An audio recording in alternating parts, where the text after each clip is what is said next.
So Connor McDavid, another season has come and gone where unfortunately you're not walking away with the Stanley Cup. And at this point, it's a travesty. Bro deserves one. He has been through far too much with this Edmonton Oilers franchise. Like, all they do season in and season out is let him down. They constantly let Bro down. They don't allow him to see any success. I don't think they made a good free agent signing in 2 full seasons now. I don't think they made a good move in 2 full seasons now. And that is crazy to say, because you would think over the course of 2 years, you would make at least one good move. I don't think they have. I guess maybe you can say they made a good move picking up Jake Wallman, but I'm not really 100% sure on that one, because what role does Jake Wallman fill? You don't need an offensive defenseman. You have Evan Bouchard. He's not a great defensive player, so what role does he fill on your team? I have no clue. Connor McDavid, I'm done with all the nonsense. I am done with the constant disappointment. I am taking over as GM, and I will win you a Stanley Cup. We're going all the way back to NHL 16. We're going to throw it back 10 years. McDavid, we're back in your rookie season, and I will win you a Stanley Cup. All right, so here's what we're looking at for trade number 1. John Klingberg, I think you could be an elite offensive defenseman for us. You're already an 86 overall. You're incredibly young, and you have signed a 7-year deal at $4.2 million. That's going to be a very good contract that we can handle. So what we're going to do is ship Griffin Reinhardt out. One of our bad contracts being Pouliot. We're bringing in Chushkin as well. I think this deal makes a lot of sense. We're a little bit off, so that just means one thing. We have to throw in a 7th round pick. The lucrative 7th rounder back in NHL 16, but maybe one 7th round pick isn't enough. Are you telling me we need to throw in 2 lucrative 7th round picks and lucrative 7th rounders aren't even enough? What has happened to the game I once loved? I used to be able to trade 7th round picks and we were able to bring in elite players, but now I have to give up a 3rd rounder? That's not right. Okay, now this is just a deal I can't pass up on. Darnell Nurse for Nikita Kucherov and Palat. Now, Palat right now is still a really good player. He's an 87 overall playmaker. He's only 24 years old. He fits the timeline. Nikita Kucherov obviously fits the timeline. Now, I don't think Darnell Nurse is going to be enough, but if we throw in a couple good forwards, I think we can get this deal done. So how about I throw in Teddy Purcell? He actually might make the difference in this deal. They're saying no. What if I give you some 2nd round picks? Because I know our 2nd round picks do have value. Hopefully 1 2nd round is going to be enough. They're saying no. They don't want to take on Purcell's contract. I don't really blame you. So hopefully 2 2nd round picks can make the difference. Nah, this is a fleece. Now, because we brought Nikita Kucherov to the team, Jordan Eberle, I'm going to keep it $150 with you. I don't really think you fit any role here. Nikita Kucherov basically fills your role. So yeah, I think we're going to move on from you now. So this one I think we're going to do with Jordan Eberle. We're going to turn one player into 2. Mark Stone and Zibanejad are both going to be brought to the team. Zibanejad will play some bottom 6 minutes. Mark Stone, I think, will end up playing first line minutes this season. I'm not 100% sold on where he's going to play in the lineup, but I do know he's going to be a good player. I'll throw in a 3rd round pick, and that should be enough to get this deal done. Stone and Zibanejad, welcome to the team. Jordan Eberle, it's a tough loss, but I think we're better off because of it. Now, there are a couple other trades that need to happen, but these deals are just to free up cap space. Like, I don't care that we're getting fleeced here. We cleared up $3.6 million for next season on a guy who wasn't even going to play minutes for us. Like, I don't know why you would want to take on that contract, but I'm not going to tell you no. And then honestly, outside of that deal, I think that's really it, because everyone else is on reasonable contracts. Like, there is one other guy that I'm contemplating trading away here, and that's Sakara. Like, do I just move on from him? Like, I don't really know if he's a part of this team's future. I feel like his trade value is decently high where we could get something for him, but I think we'll just hold on to him for this one season. So we made a handful of trades. Connor McDavid, of course, I'm going to give you top line minutes, or do I play you on the 2nd line? Like, I don't want to rush the process here, but no, it's Connor McDavid. He has medium franchise potential. We're rocking McDavid on the top line. When it comes to a defense, that's a work in progress over these next couple of years. We don't want to rush the process. We're not winning in season number 1, but in season 2, 3, and 4, we're going to be looking at some Stanley Cups. So I think I've said enough here. It's time for us to simulate up to the trade deadline. But I actually lied, because we're not simulating up to the trade deadline. We're simulating up to the day before the trade deadline, because there isn't really a trade deadline in this game. It's just a day. Once this day hits, we can't make any more trades, so we might as well simulate up to the day before. We've made to the trade deadline, and nothing's crazy for the Edmonton Oilers right now. Like, we're kind of a mid team, just slightly below mid, 19th in the entire league, a 30, 26, and 8 record. But considering our team is very young right now, this is a very good sign for the future. Taylor Hall is leading the way in scoring. He has 68 points through 64 games. Nugent Hopkins 39. That is quite the fall off. That is one thing maybe we should be a little bit concerned about. Connor McDavid is up to an 88 overall, so that is a good sign. Outside of Taylor Hall, this team is not really doing a lot, and that does have me concerned. Like Zibanejad minus 30. Now, what are you boys doing? When it comes to goaltending, what do those numbers look like? Cam Talbot, are you the number one? I really hope you're not, because you have an 887 right now. Ben Scrivens, 2 shots, a 917. What does your goals against look like? A 240. Yeah, if this man was playing more games, we would definitely be in a better position. But considering where we are right now, maybe we should do a little bit of selling. All right, so here's what I'm thinking. Sekera and Nichushkin are both going to be sent over to Boston. Jimmy Hayes will be a great player for the bottom 6. We need a left winger. Nichushkin, we have too many right wingers, so I don't really need you. I want to try to pick up a ton of draft picks as well, and ideally, we're going to flip these draft picks, but I do need to walk away with a couple. Are you telling me the only thing I can get here is 1 second rounder? Yeah, we got fleeced, but we did free up a lot of cap space, so it might work out for us. Alright, so what we're going to do now is make one final trade to pick up Gudbranson. I think he can be a good defenseman for us in the future, a good defensive defenseman. The second round pick that we just acquired is going to be flipped with one of our defensemen who's getting paid way too much right now. Like bro's an 82 overall, getting paid $3.2 million. I'm not doing that. Unfortunately, we're not offering quite enough here, but I think a couple draft picks will make the difference. So I'll offer 2 4th round picks as well. Hopefully this is going to be enough to make the difference. We are definitely offering more than enough here, but I guess we have to give up a forward prospect. So hopefully this deal right here is going to be enough. Florida would have way too many skaters. Just give me somebody you don't value whatsoever. There we go. This should be a fair deal. Actually, I'm not doing that. I'm not taking on that $4 million. That could have been a bad deal. This deal though, I can live with that one. So hopefully this will be accepted, and it looks like it will be. So to finish out the season, unfortunately, the Edmonton Oilers are going to miss the postseason, but we really weren't that far out of the playoffs. 17th in the entire league, a 40, 30, and 12 record. That's not bad considering this entire team is going to be better next season. Taylor Hall had 90 points this season as a 91 overall. Our second leading scorer, Connor McDavid, with 55 points. There is no reason it should be this much of a fall off. Nikita Kucherov was really good for us. Nugent Hopkins was pretty solid. Mark Stone, I thought you would have developed a little bit more. I'm not going to lie, the development of this team is a little bit disappointing. I was expecting a lot of these guys to be way higher overalls. When it comes to goaltending, of course, Ben Scrivens was the number one. He had 3 shouts this season, a 918 and a 237. We probably would have made the playoffs if Cam Talbot wasn't just complete buns, but he went up 1 overall, so have that make sense. When it comes to the postseason, the Calgary Flames are taking down the Carolina Hurricanes in 6 games, so an Alberta team is going to be winning in season number 1. Unfortunately, it's just not the Edmonton Oilers, but with the progression that we saw this season, I'm fully expecting us to make a huge jump next season. Now moving into the draft, we have the 13th overall pick, and we could probably draft a really good player that we could then trade away. However, that is likely not going to be happening, because when taking a look at the players we scouted basically no one. I don't know what we were up to. I have no clue what our scouts were doing, but they did nothing for me. They barely scouted anyone.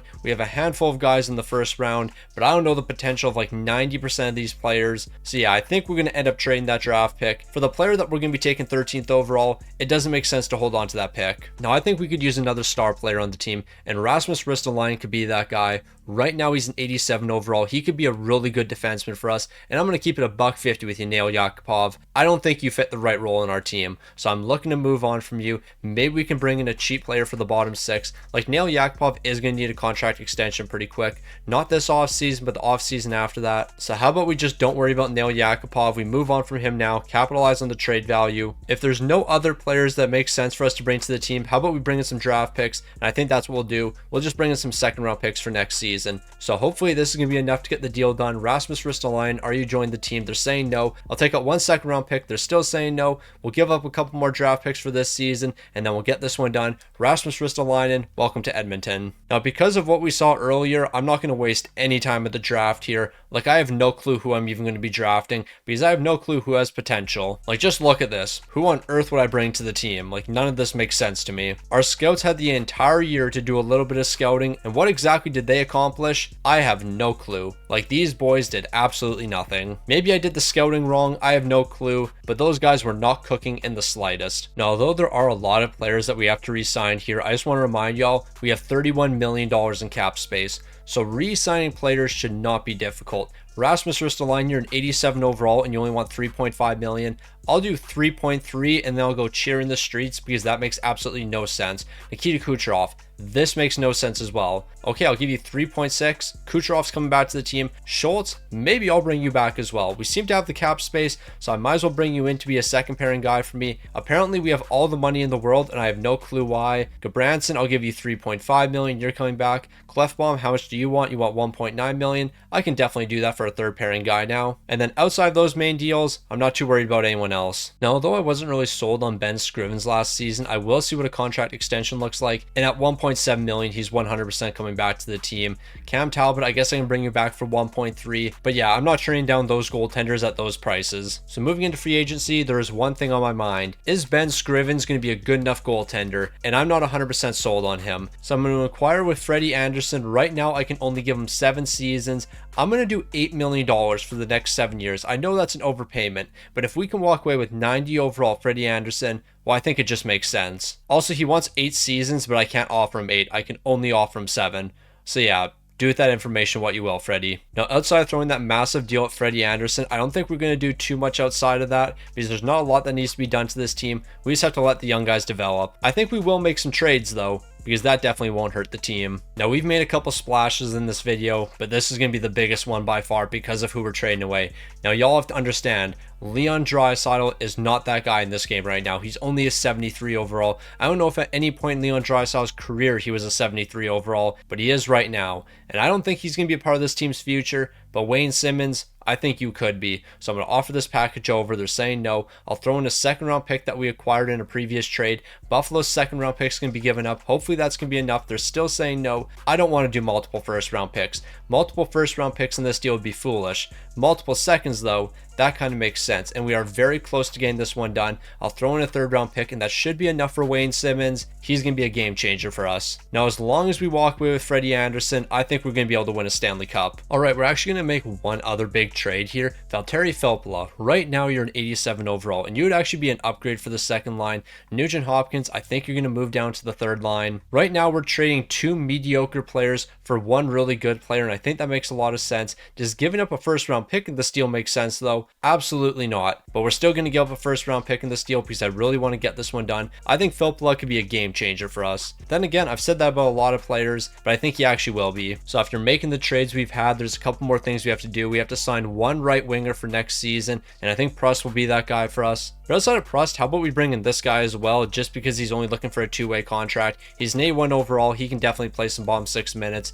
And then when it comes to a defenseman, just give me somebody really cheap. I don't care if they're not high overall. This guy's an 81. There we go. That makes sense for us. I think we're ready to roll. I mean, we will be looking elite as long as we get Freddie Anderson, and it looks like he's going to be joining the team. There we go. Edmonton, it's your time to win a Stanley Cup. There are no more weaknesses on your team. Now, we made some adjustments over the offseason, and I think the team's in a really good spot right now. We have great depth from top to bottom. When it comes to the defense, that's looking pretty solid as well. Maybe we should clean up the third pairing a little bit, but we'll address that later. Meanwhile, when it comes to goaltending, we have 90 overall Freddie Anderson, 85 overall Ben Scrivens backing him up. There shouldn't be any weak points on this team, but for some reason, I feel like we're going to flop. Like, we got to pull a classic Edmonton Oilers move here and then just completely fold when it matters. But then again, look at our team, 92 offense, 89 defense, 92 goaltending. There's no way we flop, right? Alright, so hear me out. I think I'm bringing too much NHL 26 logic into NHL 16 because the Oilers suck. 30, 27, and 4. Yeah, we're pretty buns right now. And I don't understand why we're buns, because there's a lot of high overall players on this team who are just not performing. We don't score, I guess. Yeah, this team just doesn't like goals. We are allergic to scoring goals. We should pick up somebody that scores a lot of goals. I think that will change things for us. Freddie Anderson, you have a 922 so far, a 230. We should have better numbers, but Ben Scrivens, dog, help me a little bit here. I feel like I'm overpaying you right now. I'm not paying you that much money, but I'm still overpaying. When it comes to the entire league, who's leading in goals right now, other than probably Alexander Ovechkin? For a second, I thought it was Devin Dubnyk. I was tripping there for a second. Hold on now. Who is leading the league in goals right now? Johnny T. Maybe we should go after him. Rick Nash. He's somewhat old. His trade value is probably not that high. This deal makes sense. So let's go after Rick Nash. I mean, granted, I have no clue what we're actually going to trade away. We don't have a lot of assets right now. But Rick Nash, how about you join the Edmonton Oilers? I think you'd be a great addition to the franchise. Rick Nash's trade value is very high. We are 100% not getting this done unless I give up Wayne Simmons. I know we just brought in Wayne Simmons, but he doesn't score, and we need goal scorers here. So maybe I do just trade Wayne Simmons away. Maybe Wayne Simmons 1-for-1 will definitely not be enough. I don't want to trade Wayne Simmons though. Like, he's a really good player for us. Maybe we don't go after Rick Nash and we go for somebody who has a little less trade value. Like, maybe let's not go for the most expensive players and go for somebody in our price range. Like, I bet you JVR is in our price range. We could probably bring JVR to the team. Let's see what his trade value is right now. Yeah, we can bring in JVR. Who are we going to trade away though? I have no clue. Palat might make sense here because Phil Palat is a playmaker on the second line. We don't need another left wing playmaker. Palat's contract also is expiring, so we're going to have to give him an extension. 1-for-1 is not quite enough, but I feel like we're close enough in this deal. So what if I give you a decent enough prospect? Toronto would have too many skaters. Give me somebody that you don't value whatsoever. I don't want Horton or Hunwick because I know for a fact their cap hits are pretty high. You can give me this AHL defenseman. Is this enough? They're saying no. I'll give you draft picks. I know we don't have a lot of draft picks left, but I can get this done. Here's a 2022 second round pick. Why would I give up that pick? How about I work in the years that we're in right now? A 2017 second round pick. Is that enough? Perfect. JVR, welcome to the team. So I think that's going to be the lone move we make here. Hopefully Bro scores goals with us. Now I think JVR actually might have been the missing piece for us because the Edmonton Oilers are going to do something I wasn't expecting. They're making the playoffs, 19th in the entire league, a 42-36-4 record. I think we're heading in the right direction. I think this team might actually be able to accomplish something. JVR is going to lead scoring with 77 points, but we do have to remember he wasn't really with the team that long. When I take a look at his full career stats, I see how many points he had with Edmonton, it doesn't look like it. That's a bit of a disappointment because I kind of wanted to see how he was doing with the team. Connor McDavid 61 points, but you're -6. No one really performed that well on the team, and I don't really get it. Like, at least in the current NHL games, I can just blame it on the head coach, but I can't even blame it on the head coach right now because I don't know who our head coach is. Freddie Anderson, 38 wins, a .920 save percentage, and a .238 goals against. When it comes to shutouts, it looked like he picked up 6 this season. Freddie Anderson's certainly one guy that's not holding us back. He's been amazing. We're taking on the Ducks in the first round. I think we should try to make a statement here. Like, when you look at the overalls of our offense, defense, and goaltending, you would think we're the best team in the entire league, but apparently we're not. We're just kind of mid right now, and I don't really like being mid. I want to be Stanley Cup champs, and we could do that if we get past the Anaheim Ducks, because then we'll move on to the second round. We also could blow a 3-1 series lead. Stop asking me about scouting. I do not care. Scout all these forwards. I'm not interested in any of them. I just don't want you giving me the notification every 30 seconds. Like, that's one thing that has annoyed me so far. I haven't even been recording that long, but they just keep notifying me of every little thing. I don't care about every little thing. What I do care about is blowing a 3-1 series lead to the Anaheim Ducks, because that's what we're doing. Wayne Simmons is scoring in the third period, but it's not enough. We really did that. We pulled a classic Edmonton Oilers move right there. That's not right. 3 straight losses. Boys, what are we doing? So the postseason has come to an end, and the Boston Bruins are going to be Stanley Cup champions, taking down Nashville in 7 games. Edmonton, you better not do that again. Y'all better not blow a 3-1 series lead ever again. Connor McDavid, you're an 89 overall. Nuge is an 86. Jimmy Hayes, you're an 84. You're a good bottom 6 piece for us. It doesn't look like any overalls increased, unless they already did go up. Bro dropped an overall. There is no way the first player's overall I see change is somebody going down in overall. Yeah, that's just not right. I don't want to deal with players' overalls dropping. We have good players on this team, but they just don't want to see success. They actively go out of their way to fail. Now, when it came to the draft, it was pretty much the exact same as last season, where I didn't understand the scouting whatsoever, nor did our scouts actually do anything. So I didn't know who any of the good prospects were, so I just simulated the entire draft and I didn't waste my time. Like, seriously, I could have sat there for like 25 minutes and I still wouldn't have known who to draft. Now, moving into the re-sign phase, I am a little bit concerned because there's a couple players that we need to sign and they're looking for some big bags. And as of right now, we only have $10 million, but I lied to you. Apparently, we don't have to re-sign anyone. For some reason, I thought we had to re-sign a couple players. I guess not. I'll give a handful of these guys 2-way contracts, but other than that, I guess we don't have to worry about anything. All right, so we have $8.2 million in cap space, and there are a couple guys I would like to bring to the team, but I don't really know if we're going to have enough money for any of these players, so maybe we're just going to be looking at a lot of guys on one-year contracts. I mean, Clutterbuck wouldn't really be that bad for $2.7 million, so I guess I'll offer him a deal. King for $3 million, that's not terrible, so I guess I'll offer you a deal as well. We've used up basically almost all of our cap space now. Who else do I want to bring in for one season? We could go after Cal Yarcrow. We could bring him in for one season on a two-way contract, and I think that makes a lot of sense to play fourth line minutes, so that's who we're going to go after. You know what? There actually is one other thing we're going to do. Schultz, I'm going to trade you over to Arizona, and we're going to bring in Connor Murphy. Now, Connor Murphy's going to be joining the Edmonton Oilers a lot sooner than he did in real life. However, there is method in the madness, because now we're going to move back to free agency, and we're going to give Brett Burns a huge deal. He's going to be joining the Edmonton Oilers. I'll do $6 million for the next 4 seasons. I'm thinking we should be outbidding everyone. He's going to be an amazing addition. But I do think if we want to bring in Brent Burns, we do have to clear up a little bit of cap space, so let's go ahead and do that. But clearing up cap space might be easier said than done, so maybe we actually won't do that, and we'll just hope that we have enough money. So ladies and gentlemen, Brent Burns, welcome to the team. You're the missing piece for us, and now it's time for us to win. 93 offense, 92 defense, 90 goaltending. You can't tell me this Oilers team isn't good enough now. Now please tell me this is the season for us. Is this the season where the Edmonton Oilers finally see some success and win a Stanley Cup? I think we have a really good team here. There's not a ton of weaknesses. Like, even our third pairing looks really good. And then in between the pipe, we have Freddie Anderson, who was really solid for us last season, but for some reason dropped in overall. Don't really get that. Meanwhile, Ben Scrivens, who was terrible, also dropped in overall. I think they both dropped 2 overalls. One was elite last season, the other was hot garbage. Make that make sense. Now, Edmonton, what can I say? You're disappointing me. Only 9th in the entire league. I don't even know what more to do here. I'm going to keep it a $1.50. I don't remember exactly how to rebuild these teams. Like, it has been so long since I played NHL 16. So I am probably not rebuilding in the most optimum way right now. But even still, I'm just looking at overalls here. We have high overalls. We have elite players. We have a lot of guys who can step up. But for some reason, that's not enough. That is not enough right now for us to see success, even though we have the best offense, the best defense, and the best goaltending in the league. That is not enough.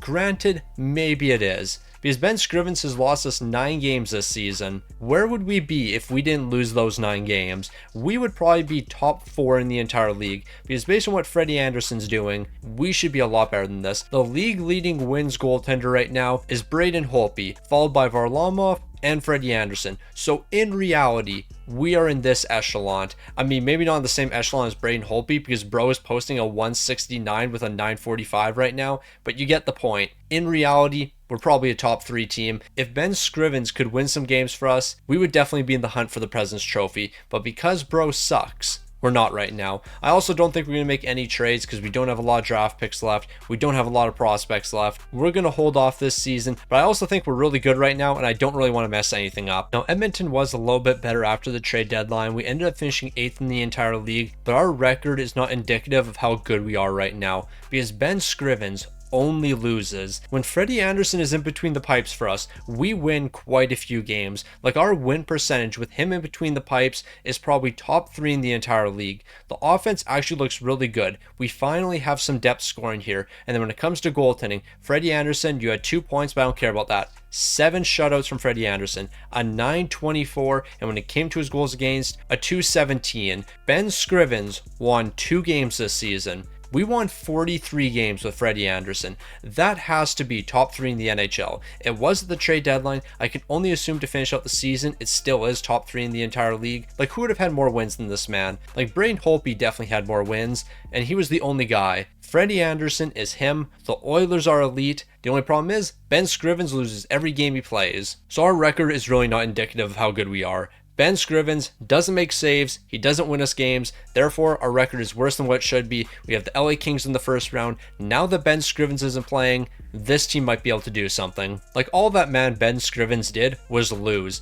All season long, he just lost games. He would lose, and then lose some more, and then lose a little bit more. So far, we split the series against the LA Kings. We need to win game number 5, and that's what we're doing. So let's close out in game number 6. We can't afford to go to game 7, and we don't have to worry about it. So we've moved into the second round, and now we get to take on the Anaheim Ducks. And the plan is to get our revenge, even though technically we can't get our revenge because we lost in 2026, and this is 2018. That's neither here nor there. We are somehow going to get our revenge against the Anaheim Ducks, even though the thing we need to get a revenge for hasn't even happened yet. We are currently blowing a 3-1 series lead. How about we don't do that? How about we lock in right now and win this game? We're picking up a goal in the first period. We're picking up another goal in the second. We should be able to win this game, and it looks like we will win it. We're moving on to the conference finals. So what has been the main difference maker so far? Ben Scrivens not playing games. We got that man riding the pine, and because of that, we are now winning games. We won game number 1 but dropped game 2. We've won back-to-back games after that. 1 game away from making it to the Stanley Cup final. Do not do this again. We are not doing this again. Just win when it matters, and that's what we're doing. We have moved on to the Stanley Cup final. We are just about there. All we have to do is win 4 more games, beat the Islanders 4 times, and we can be Stanley Cup champions. We had a 3-0 series lead. There is no way we blow a 3-0 series lead. We will win one of these games, right? Win game number 6. We did it. The Edmonton Oilers, Stanley Cup champions. Connor McDavid, I went back to NHL 16, the game that you debuted with the Edmonton Oilers in, and I won you a Stanley Cup in 2018. Somehow we are in the year 2026, and McDavid just lost in the first round. Like, there is no way. Edmonton's team is so poorly constructed. They are losing in the first round in 2026. Meanwhile, I can win a Stanley Cup with them in 2018. Now, they got to fire that man Stan Bowman and allow me to be the GM, because I could save that franchise. I could save Connor McDavid's career, and I could give him a couple Stanley Cups, because that's what I did today. Freddie Anderson, you were an absolute superstar. A .929 save percentage, a .229 goals against. The second we stopped playing Ben Scrivens, this team took over. We would have won the President's Trophy if Ben Scrivens didn't play any games this season, but unfortunately he did play games. Therefore, we're not winning the President's Trophy, but I'm perfectly fine with that in my eyes, because we're walking away as the Stanley Cup champs.